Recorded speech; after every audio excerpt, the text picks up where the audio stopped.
ouvir sobre o que é ou não feminino, sobre quem pertence a este grupo e até quais são os determinados comportamentos que o classificam. Mas, de fato, o que é o feminino? Quem construiu essa definição? E, principalmente, quando pensamos em feminino, pensamos a mesma coisa?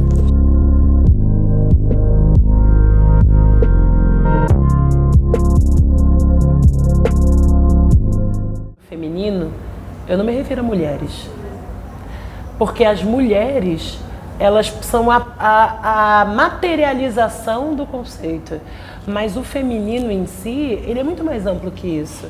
Ele aborda comportamentos milenares de identificação do que tem mais ou menos valor. Acho que características que a gente atrela ao feminino, como doçura, gentileza, deveriam ser vistos como uma fortaleza e não como uma fraqueza.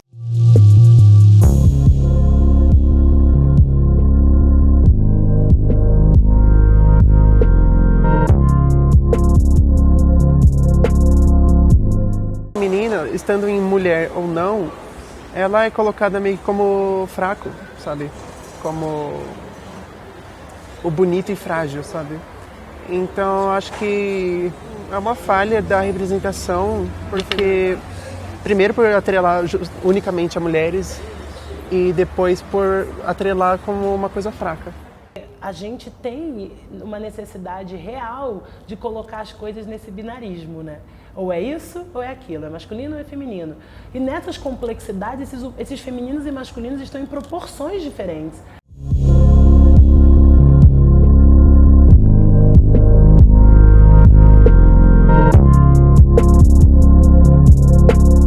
A gente lida com culturas muito diferentes todos os dias. E para você ir além na comunicação, você tem que entender culturas diferentes da sua todos os dias. Então eu busquei entender como a sociedade se forma a partir do comportamento do indivíduo e como o comportamento dos indivíduos forma um comportamento de massa. É quase um ciclo. O feminino mudou, mas não o feminino em si. A retratação dele e a disponibilidade de exposição dele. Nós entendemos muitas coisas sobre como é que deve ser o feminino, mas ele tem muitos desdobramentos que a gente ainda não tem nem acesso. A gente está falando, gente, do tateamento do que é o feminino. A diversidade de gêneros, a diversidade de comportamentos, a diversidade não binária sobre gêneros ainda está no começo. Que o mercado ele precisou se adaptar a um movimento que já está acontecendo na comunidade, nos grupos sociais há muitos anos, há muito tempo.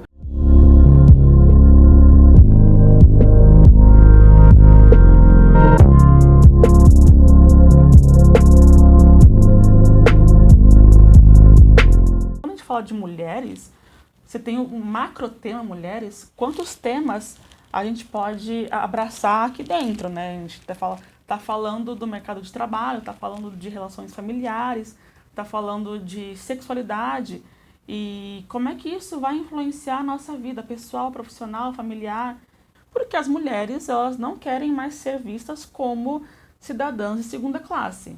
Então você não vai mais me representar seminua na sua campanha. Você não vai mais me representar como sendo uma pessoa que está servindo a um homem.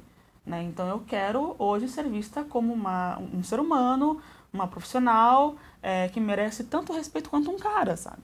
Então essa é a demanda e naturalmente a publicidade vai responder isso. Isso é inteligência de mercado. A publicidade precisa responder a isso. Ela precisa prestar atenção à demanda. Os consumidores, né, com poder aquisitivo agora e decisão de compra são mulheres. Então você precisa saber falar com elas. E elas são muitas. São diferentes, têm diferentes tipos de pensamento, diferentes tipos de comportamento.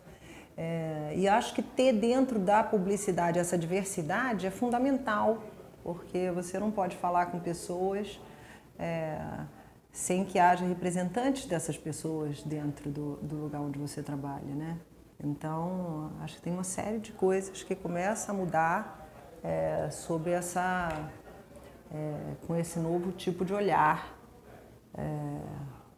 que é feminino, mas que não é só das mulheres, percebam, porque quando eu falo do estilo feminino, é tudo que é relacionado ao feminino.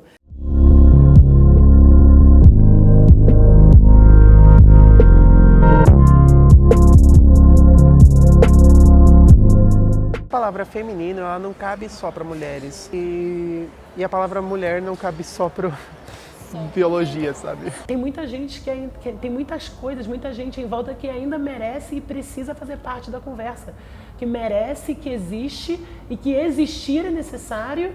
E como é que a gente que constrói narrativas de comunicação vai facilitar o conhecimento dessa existência?